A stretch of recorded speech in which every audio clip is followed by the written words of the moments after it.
Vamos abrir nossas Bíblias no Evangelho de Lucas, capítulo 9. A gente vai se aventurar hoje, tenho bastante coisa para compartilhar, coisas que o Senhor tem me incomodado, coisas que o Senhor tem me chacoalhado primeiro. Então, muitos de vocês vêm depois, no final, aqui chorando e falam: ai, pastor, eu apanhei muito hoje na sua palavra. Eu falo: mas acredite em mim, eu apanhei primeiro. Porque quando a gente está ali gerando essa palavra, o Senhor primeiro ele nos confronta, né? O pregador é o primeiro que apanha. Então, vamos lá. Lucas 9, 23. É o convite de Jesus para mim e para você. Quantos são discípulos de Jesus aqui? Levanta a mão. Quantos se consideram discípulos de Jesus? Amém. Nós somos mais do que multidão. Você crê nisso? Amém. Lucas 9, 23 é o convite de Jesus para nós, que diz: e dizia a todos: se alguém quer vir após mim, negue-se a si mesmo e tome cada dia a sua cruz e siga-me. Veja, todo convite tem uma condição. Você já recebeu um convite para um aniversário de 15 anos? Quem já recebeu um convite para um aniversário de 15 anos? Isso. Formatura, o que mais? Chá de bebê, aniversário de criança, enfim. Quando a gente recebe um convite, o que tem lá? As informações, o que mais? O que tem no convite? Me ajudem. A data, horário. Às vezes, o convite fala que roupa que você tem que ir, né? Quando é um casamento. Local, as informações, beleza. E as condições também. O que você tem que levar, né? Às vezes, sugestão de presente, às vezes, sugestão de roupa, porque se você não estiver adequado a tudo que aquela pessoa planejou sobre o evento, você vai chegar lá e você vai estragar todo o rolê, né? Se você chegar de calça jeans num lugar que é para ser traje fino, que fala, cadê a mulherada da moda, é isso? Aí você estragou o rolê. Assim como todo convite tem condições, o convite de Jesus para nós tem condições também. Não é tão simples quanto uma roupa, não é tão fácil quanto comprar um presentinho, é algo mais profundo, é algo que nos exige. Mas ele faz o convite para quem? Para todos. E a primeira condição, se você for lá em cima, qual que é a primeira condição? Olha aí para Lucas 9, 23. Primeira condição desse convite. Não é negue-se a si mesmo. A primeira condição é querer. Porque ele diz, se alguém quer, Jesus não obrigou ninguém. Ele fez um convite gentil, como ele é gentil, a pessoa de Cristo é gentil. Se alguém quiser, repete comigo, quiser. Você é obrigado? Não, você pode estar no culto obrigado. Às vezes você veio aqui obrigado, seu pai manda em você, ele paga seus boletos, ele te trouxe no culto, você vai ficar no culto. Já vi um adolescente uma vez que ficou de foninho o culto inteiro. Já vi uns que dormem. Tudo bem, o pai trouxe aqui, obrigado, está aqui dentro. Eu creio que se 1% da palavra entrou no seu coração, já é alguma semente que o Espírito Santo pode se apossar. Mas é bem melhor você ficar aqui conectado comigo, amém, aleluia. Então, a primeira condição é querer. Você quer? É isso que Jesus pergunta. Você quer? Aí a segunda condição é negue-se a si mesmo. A terceira condição é tome a sua cruz. E aí, então, siga-me. Onde nós temos falhado muito nos últimos tempos? Nós dizemos que seguimos a Jesus. Você se intitula seguidor de Jesus. Você se intitula discípulo de Jesus. Mas você não faz nenhuma dessas 4 coisas. Você faz o quê? Você só segue. Você não quer, porque uma hora você quer, outra hora você não quer. Você não é integral na sua vontade. Você não nega-se a si mesmo. Você não toma a sua cruz. Mas você fala, eu sigo a Jesus. Jesus é amor, ele me ama, ele me aceita. Olha a seriedade desse convite. Não é brincadeira. Não é um rolê aleatório. Não é uma coisa de um dia só. É uma jornada, é um compromisso para a vida. Quantos discípulos Jesus tinha? Pera, não responde. Quem tem Bíblia de papel? Levanta a mão. Mostra a sua Bíblia de papel. Vou fazer um desafio aqui. Traz para mim o brinde, Manu. Eu vou fazer um desafio só para quem tem Bíblia de papel. Por quê? Porque eu quero, sim, dar prestígio para quem tem Bíblia de papel. Ai, pastora, não é justo. Então, traz tua Bíblia de papel no próximo culto. Tá bom, querido? Então, Manu, vem aqui para mim, aqui na frente. E quem chegar primeiro na Manu e responder a resposta certa. Não precisa abrir a Bíblia, não, tá? A Bíblia é só para deixar o negócio mais criterioso. Que assim não vem todo mundo. Vem só quem é crente de verdade. Estou brincando. Quem trouxe Bíblia de papel, tá? E vai responder a minha pergunta. Eu tenho 2 perguntas. Se a pessoa que chegar aqui primeiro responder a primeira, ela ganha 1. Se ela souber também a outra, aí ela ganha 2, senão ela só ganha 1. Beleza?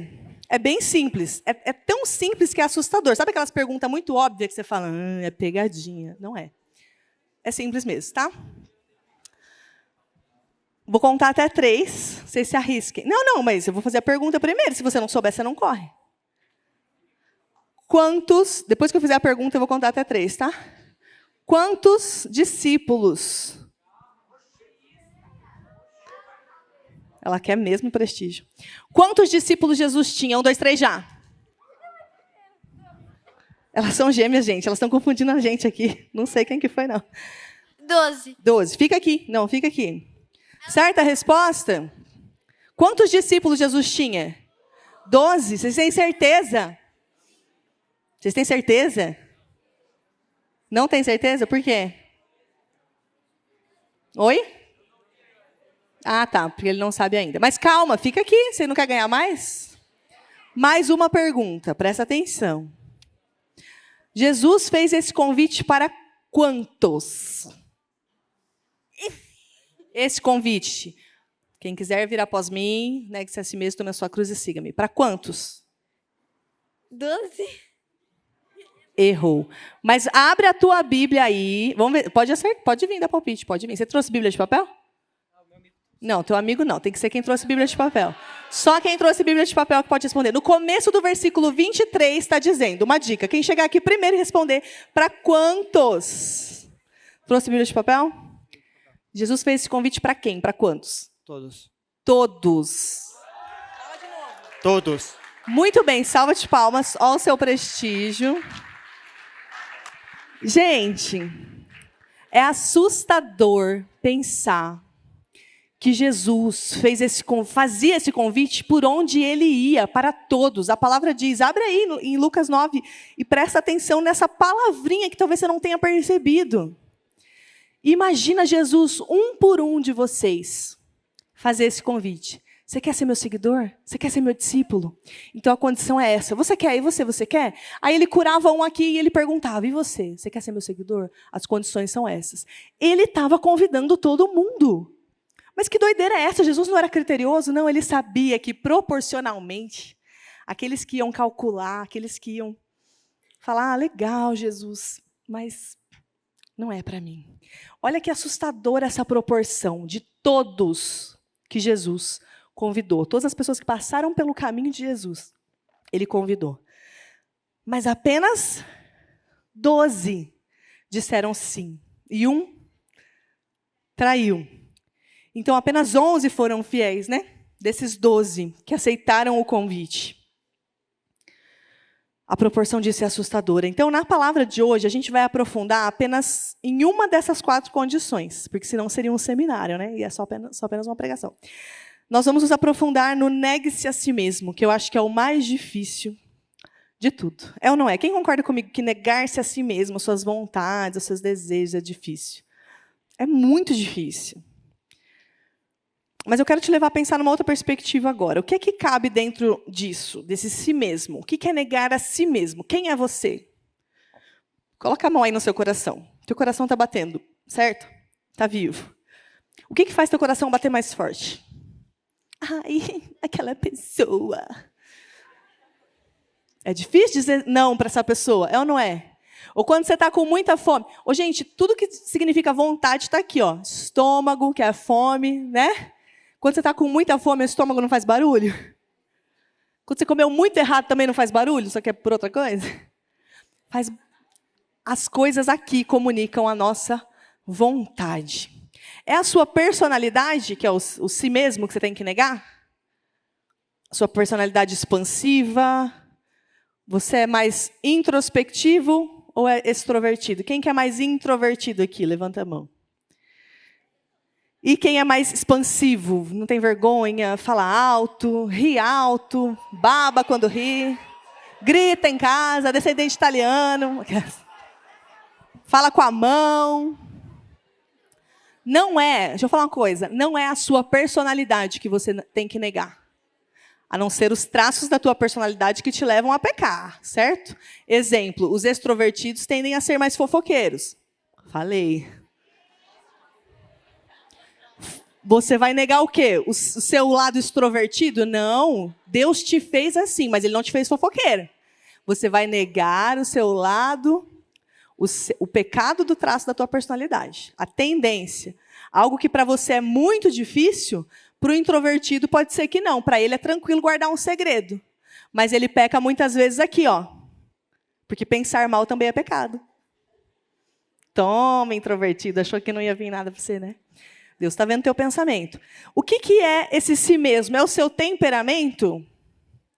Fleumático, melancólico, sanguíneo, colérico. Ai, colérico sempre é o alvo dos pecados, mas todos os temperamentos pecam.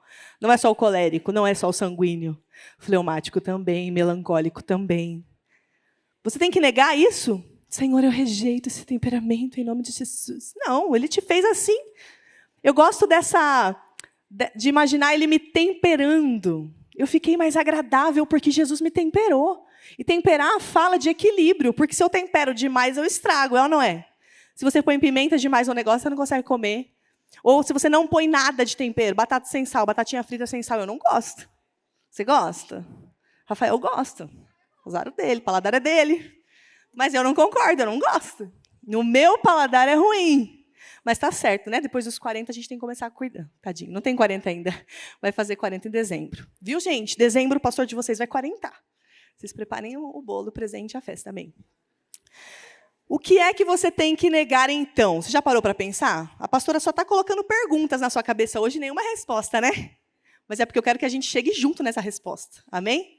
Então, não é o seu temperamento, certo? Apenas as tendências do seu temperamento que te levam a pecar. Não é a sua personalidade, porque a sua personalidade também existe para a glória de Deus. Como a gente viu aqui na Conferência Esferas, nós vamos falar daquilo que o Senhor já colocou em nós, como isso pode ser usado para influenciar as 7 esferas da sociedade, o governo, a educação, a família. Ou seja, aquilo que Deus colocou em você, o teu talento, será usado para a glória dele.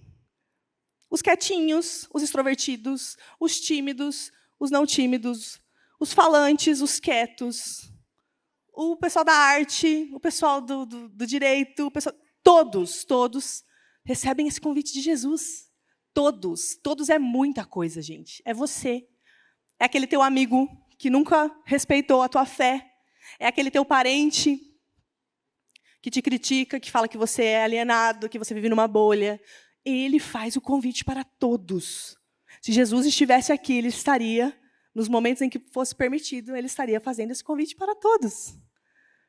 E o que a gente tem respondido a ele? Será que você verbaliza? Você respondeu já algum dia sim para Jesus? Certo. Se você já respondeu sim para Jesus, qual é a sua correspondência diária? O que o teu comportamento diz? Porque, gente, responder é muito fácil. Difícil é corresponder no dia a dia. É a tua atitude aqui no culto, é a tua atitude na tua casa, quando você leva uma chamada do seu pai, da tua mãe, é a tua atitude na escola, quando você é repreendido, quando você é injustiçado. Quem já foi injustiçado na escola? Está todo mundo conversando e a professora só chama a minha atenção. E aí, você vai revelar Jesus? Ou você vai ser mais um que vai ficar murmurando, reclamando, fazendo igual a todo mundo? Ai, mas está todo mundo fazendo. Por que só eu? Porque você é crente, você é luz. Você tinha que ser diferente, querido. É muito fácil ser crente aqui. Aqui é confortável. Olha que cadeira confortável que você está sentado. Nem calor demais não fica porque tem ar-condicionado. Você está cheiroso, igual o pastor falou. Você está bonito. Você não se preocupa com os boletos ainda. Mas vem o dia mau, e o dia mau revela o quanto nós somos correspondentes desse chamado. Porque dizer que é discípulo de Jesus, meu amigo, é muito sério. Quando Jesus foi pego e começou a caça, quem que é discípulo de Jesus? Nem todos falaram, eu sou. Não. Aqueles que estavam lá, 1 dia antes, 2 dias antes, comendo com ele na mesa, falando, Jesus, eu morreria por você. Sanguíneo lá, não vai acontecer nada, Jesus, porque eu não vou deixar. Ele foi o primeiro que, não, conheço Jesus não. Não, você está me confundindo. Eu sou uma fisionomia muito normal, talvez você esteja me confundindo. Ele negou Jesus. Aquele que mais respondia foi aquele que não correspondeu no dia mau, no dia da perseguição. Por isso que a gente precisa cuidar. Aquele que responde mais rápido, às vezes também é aquele que nega mais rápido. Aquele que responde sem calcular o custo, como a palavra nos diz, se você quer construir uma torre, antes sente-se e calcula. Você vai dar conta de terminar? Você vai responder sim a Jesus antes de calcular se você vai dar conta? Ei, talvez você vai ficar sem amigos. Talvez você vai ser perseguido. Talvez você vai enfrentar solidão. Talvez você vai enfrentar rejeição. Em plena adolescência, que é onde você mais precisa ser aceito, ser amado, fazer parte. Talvez você tenha que sofrer tudo isso por Jesus. Você ainda quer dizer sim? Calcule o custo. Você não precisa ser rápido para responder, mas você precisa ser integral e sério na tua resposta. Então, o autoconhecimento, que é algo que a gente fala muito na nossa geração, nessa era em que estamos, ele abrange temperamento, perfil comportamental, linguagem de amor, né? Como que a gente expressa amor, como que a gente lê amor. Eu amo quando as pessoas lembram de mim, quando compram um presentinho para mim. Eu gosto de dar presente também. Tempo de qualidade. Quem gosta de ter tempo de qualidade com os outros? Às vezes o pai compra um tênis caríssimo, você até fica feliz, mas quando o pai senta com você para tomar um café, te leva num lugar legal e fica ali, sem pressa, te ouvindo, você fala, meu pai me ama mesmo. Então, isso tudo abrange a nossa personalidade. Mas, para a gente descobrir o que a gente precisa negar, a gente tem que ir para além dessas informações sobre a nossa personalidade e precisamos ir para algo que a gente tem em comum. A personalidade eu posso ser diferente de você, mas tem uma coisa que eu sou igualzinha a você, que é natureza. Eu e você somos iguais na nossa natureza. Romanos 3:23 diz, pois todos pecaram e carecem da glória de Deus. Então, a natureza fala do quanto nós somos vaidosos, amantes de nós mesmos, o quanto a gente carece da misericórdia de Deus todos os dias, para a gente não ser consumido. E quando eu falo de auto-amor, do quanto eu me amo, é um pouco conflitante na cabeça dos adolescentes, porque eu sei que alguns falam muito sobre autoestima, né? Que o adolescente não tem uma autoestima boa, não se ama. Eu sei sobre isso, de não se amar por fora. Eu tive muita crise, porque eu não me amava. Eu não amava o meu corpo, eu não amava o meu cabelo, eu não amava o que eu estava me tornando, estava tudo mudando em mim. Eu queria ter outras amigas, não estava satisfeita com nada na minha vida. Para mim, a minha família era errada, tudo era errado. Demorou um pouquinho para equalizar isso aí. Mas preste atenção, se você parar para pensar que toda vez que você peca é porque você amou a si mesmo ou alguém mais do que a Deus, então não, nós não temos um problema de falta de amor. Nós nos amamos e muito. A gente não consegue dizer não para a nossa vontade. Isso significa o quê? Que você se ama muito. O primeiro mandamento é o quê? Amarás ao teu Deus de todo o coração. Por quê? Porque quando eu amo Ele mais do que a mim, aí então eu consigo negar a mim mesmo. Quando o pecado bate lá na minha porta na terça, na quarta, na quinta, apesar de voltar do domingo, voltar do sábado, convicto de que eu sou muito crente, porque Jesus falou comigo na célula, o pecado vai bater na sua porta. E um exemplo de como a gente se ama, até quando a gente vai falar do outro, pensa numa pessoa que você ama muito. Sua mãe, seu irmão, alguém que é fácil você elogiar. Até quando a gente vai falar do nosso amor pelo outro, a gente, lá nas entrelinhas, está falando do quanto a gente se ama. Esses dias eu estava rolando o feed, depois de refletir sobre isso, então estava fresco na minha mente essa questão de, nossa, realmente, eu preciso aprender a amar como Jesus. Eu amo muito mais a mim do que a Jesus. E eu vi uma declaração de amor de um noivo para a noiva dele. Um casalzinho fofo, que eu conheço, que são de Deus. Mas sabe o que ele dizia para ela? Então eu li, pensa comigo, eu li com essa ótica de que eu preciso amar como Jesus. As pessoas não têm amado como Jesus, elas amam a si. Ele dizia assim, meu amor, acho que eles estavam fazendo aniversário de alguma coisa, aniversário de 1 ano, 2 anos, né, que estavam juntos. Mais 1 ano. Como é que ele escreveu? Você escreveu aqui. Obrigado, né, porque é um homem, por me fazer feliz por mais 1 ano. Te amo. Na hora que eu li isso, eu falei assim, obrigado pelo quê, querido? Como se eu estivesse perguntando ali para ele. Você é grato pelo quê? Porque ela me faz feliz. Ela te faz feliz. E você é grato, e você ama ela por quê? Porque ela te faz feliz. Eu amo as pessoas que me bajulam. Por quê? Porque é maravilhoso ser bajulado. Eu amo as pessoas que me elogiam, porque é maravilhoso ser elogiado. E as pessoas que são diferentes de mim? E as pessoas que às vezes me criticam? Eu consigo ler amor nisso? Porque a palavra de Deus diz que ele corrige aqueles a quem ele ama. E os líderes, gente, que eu mais tenho gratidão, aqueles que eu não esqueço, são os líderes que colocaram o dedo, assim, com respeito na minha ferida e falaram: Lenara, está errado isso aí, querida. Menos. Não faça dessa forma, faça assim. Corrige isso. Eu não esqueci. Por quê? Porque é fácil amar aqueles que só te bajulam, que te fazem bem. Essa é a essência do nosso amor egoísta. Nós somos egoístas. A nossa natureza é vaidosa, a gente só pensa em nós. Então, quando eu vi isso, eu falei assim: amém, eles são lindos, eu quero que eles se casem, mas foi um belo exemplo de como a gente precisa corrigir o nosso amor. Eu te amo, por quê? Porque você me faz feliz.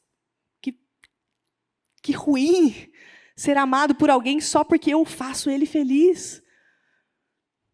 Cadê a carta? Presta aqui para mim. Um dia, eu esbocei uma carta para uma pessoa. Essa não é a original, porque, claro, eu já joguei fora. Muitos anos atrás. E eu comecei a esboçar essa carta para uma pessoa que eu achei que eu estava apaixonada. E eu quero fazer um exercício com vocês. Esse exercício é assim, ó. Quando eu falar os pronomes possessivos, tipo mim, eu, o que mais? Comigo.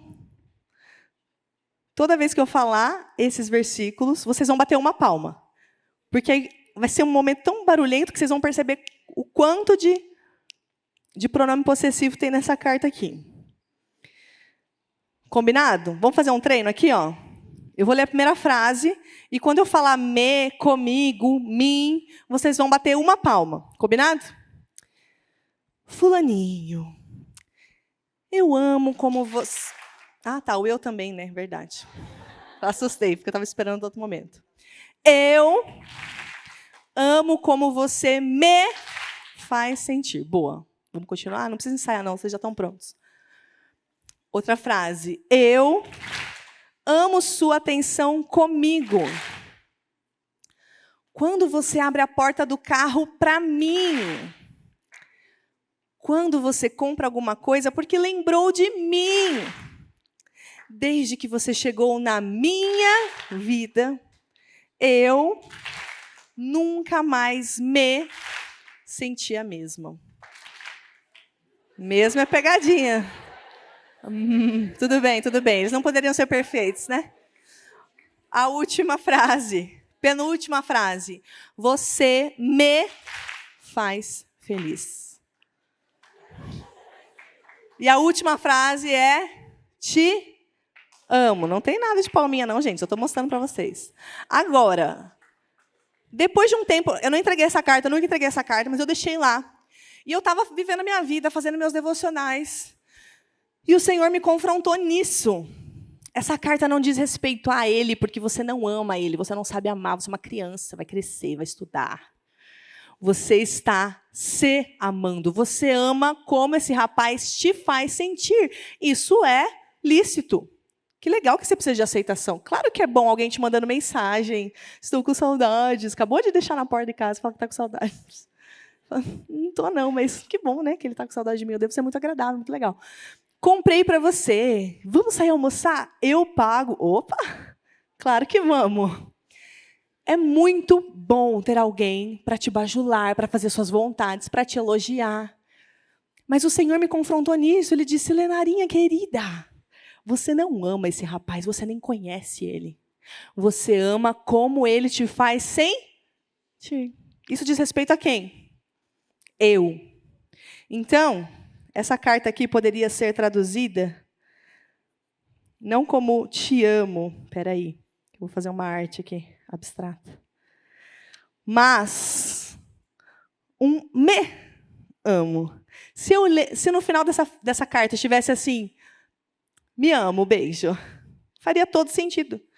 Porque eu não estou amando ele, eu estou o tempo inteiro falando e gerando esse sentimento a respeito do quanto eu me sinto bem. Isso é amor, gente? Na ótica da cruz, isso é amor? Na ótica do amor sacrificial que Jesus nos ensinou, isso é amor? Não. Isso é no mínimo uma paixão. Mas isso fala a respeito do quanto você se ama. João 3,16 fala do verdadeiro amor, o amor de Deus por nós. Deus amou o mundo de tal maneira que deu o seu Filho único, para que todo aquele que nele crê não pereça, mas tenha vida eterna. Jesus era o unigênito, ele era o Filho único de Deus. Mas ele te amou tanto que ele deu tudo o que ele tinha. Ele deu. Ele não olhou para você e falou assim, deixa eu ver o que essa guriazinha pode me trazer de benefício. Gente, o que a gente pode trazer de benefício para Deus? A gente só atrapalha. Tem uma música que eu ouvia muito na minha época, do Daniel Alencar, que ela fala uma frase que, nossa, eu já chorei muito na presença de Deus com essa frase, que diz assim, como entender que um Deus maior que todo o universo se preocupa com uma simples poeirinha como eu? Já se sentiu assim diante de Deus? Diante da grandeza dele? E eu não estou falando de inferioridade, eu estou falando de um amor grande, porque imagina um Deus que criou as estrelas, que criou o universo. Ele te ama e ele se preocupa com alguém do teu tamanho. Uma poeirinha. E isso me fez chorar por vezes e vezes e vezes diante da presença de Deus. Que amor é esse? Eu não posso oferecer nada para ele. Mas ele me amou tanto, com um amor genuíno, que ele deu o seu Filho unigênito, para que eu pudesse passar tempo com ele. Cadê a galera do tempo de qualidade? Para que eu passasse a eternidade com ele. Aqui tem todas as expressões da linguagem de amor, todas. Tem presente, tem palavras de afirmação, tem prova de amor, mais do que palavras, ele provou. Então a gente precisa urgentemente corrigir o quão errado é, né, o nosso amor. Lá no Éden, em Gênesis 3:6, você pode anotar para você ler depois, mas a palavra fala que quando Eva foi seduzida ali pela oferta da serpente, a comer o único fruto que não podia, a palavra fala que parecia agradável ao paladar dela, ou seja, ela primeiro olhou e aquilo veio uma saliva aqui. Parece bom, parece gostoso. Atraente aos olhos e desejável para dele se obter conhecimento. Então, muitas vezes o pecado, ele aparece assim para a gente.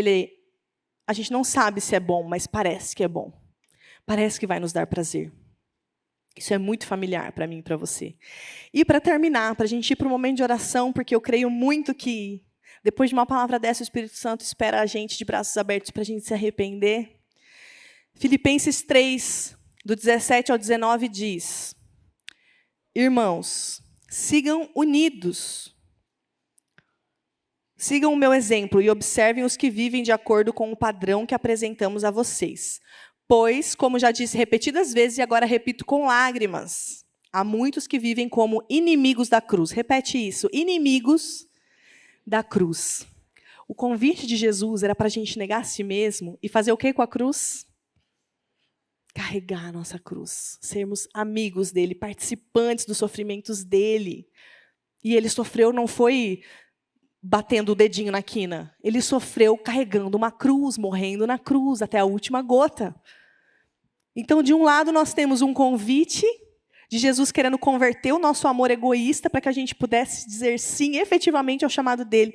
E do outro aqui, tem a exortação de Paulo, dizendo, muitos estão vivendo como inimigos da cruz de Cristo. E lá no versículo 19 de Filipenses 3 diz, o destino deles é a perdição, o seu Deus é o estômago.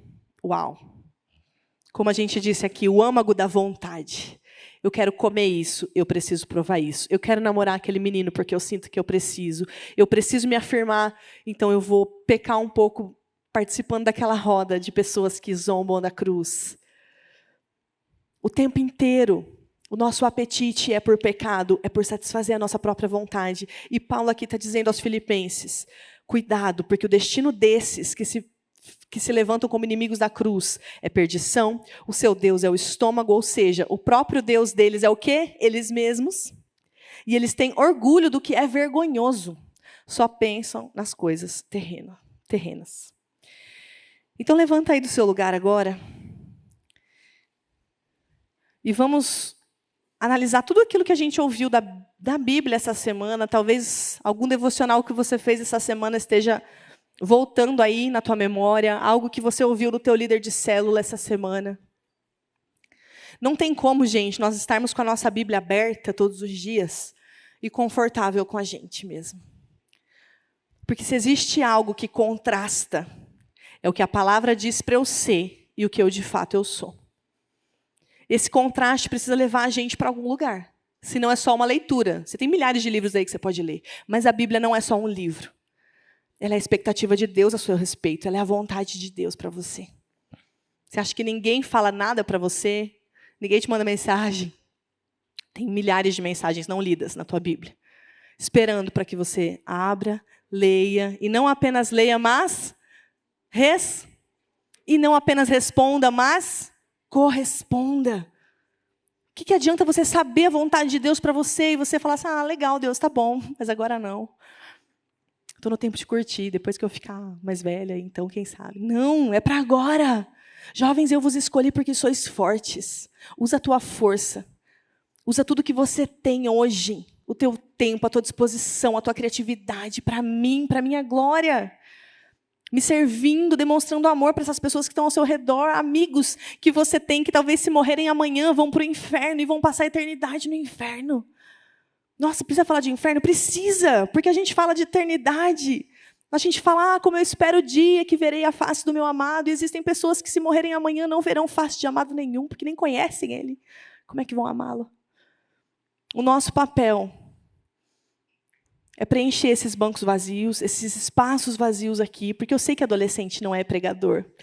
Talvez você esteja em conflito, talvez você viu aqui sobre o retiro e sobre as conferências, e você fala, eu preciso me capacitar, porque eu me sinto tão incapaz de falar de Jesus, tão incapaz de trazer para a igreja, mas só traz para a igreja que a gente prega para ele. Só mostra com a tua vida que você é um pouquinho diferente. Deus não espera que você seja perfeito, Ele espera que você seja disposto. Que você diga assim, Senhor, eu sou só um adolescente que pecou há 2 dias atrás, mas que chora amargamente sobre isso e que não quer repetir esse pecado, mas que o Senhor sabe que é difícil. Mas eu estou aqui disposto hoje. Meu coração é teu hoje, meu coração é todo hoje. Um dia de cada vez. Talvez a intensidade da adolescência é assustadora para muitos, porque é o que eles queriam ter. Essa entrega, esse impulso. O Senhor se agrada disso. Mas muito mais do que isso, Ele quer que vocês comecem a caminhar com uma constância. Não apenas no impulso de que vai correr e se jogar e pular no colo de Deus, como um bom filho que tem intimidade faz. Mas aquele que no dia mal também não vai ter vergonha de ir para esse colo. Lá em Atos, capítulo 19, versículo 18, diz assim, muitos dos que creram vinham, confessavam e declaravam abertamente as suas más obras. Deus tem me incomodado tanto a respeito do quanto nós somos proativos para falar das coisas boas que fazemos. A gente quer mostrar para todo mundo as nossas conquistas, o que a gente faz de bom. A gente ama ser elogiado. Mas uma resposta ao avivamento de Atos foi isso aqui. Eles declaravam abertamente as suas más obras. Eu sou pecador, eu não sou digno. Olha o que eu fiz, olha quem eu sou. Olha a minha natureza.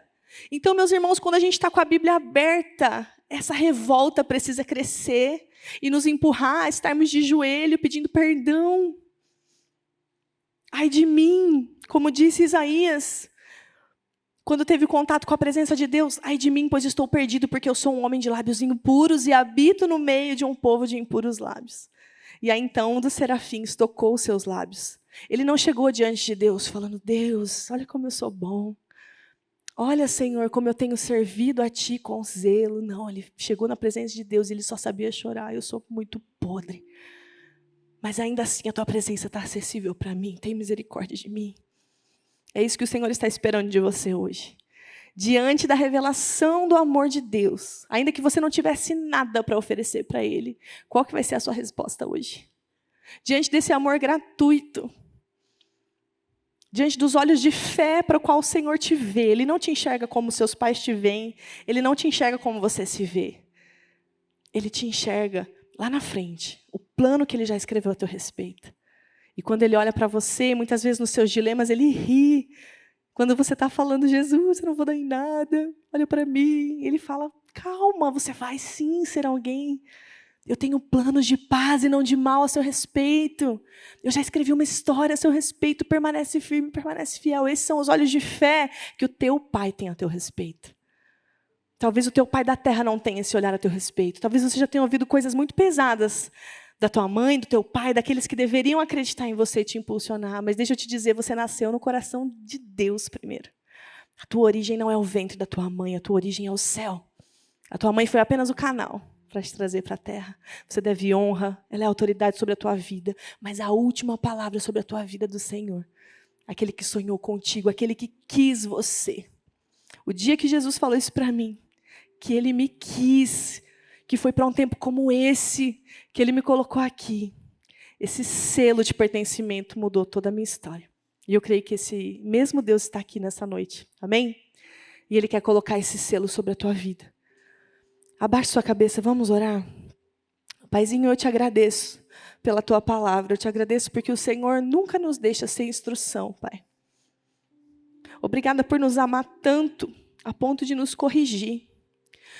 Obrigada, Jesus, porque o Senhor é um Pai amoroso, constante. O teu amor é algo que nos constrange.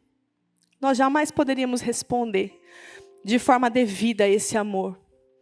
Mas hoje o Senhor nos chama para um lugar de intimidade, de recomeço. Eu sinto que muitos olham para o altar e dizem assim, eu não sou digno desse lugar. Eu não sou digno porque eu sou mentiroso, eu não sou digno porque eu sou pecador. E aí o Senhor está dizendo, é exatamente por isso que você precisa correr para cá.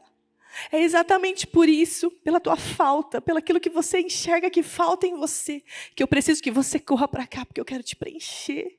Eu quero te dar algo novo nessa noite. Então corre para cá, você que entendeu que você precisa desse perdão. Você que entendeu que essa mensagem é para você. Você não quer ficar correndo atrás de experiências, de mais um retiro, de mais uma conferência. Mas você precisa de um toque, nessa noite, de um Pai que te ama, que sonhou contigo, que conhece a história que Ele já escreveu a teu respeito. Senhor, eu oro contra todas as amarras do inferno agora, em nome de Jesus. Eu oro contra todo engano que está prendendo meus irmãos nesse lugar de mornidão, Pai. Os nossos adolescentes não serão mornos. Os nossos adolescentes não serão satisfeitos em si mesmos. Mas eles andarão, Senhor, bravos contra o pecado. Eles não vão se conformar com o pecado, em nome de Jesus.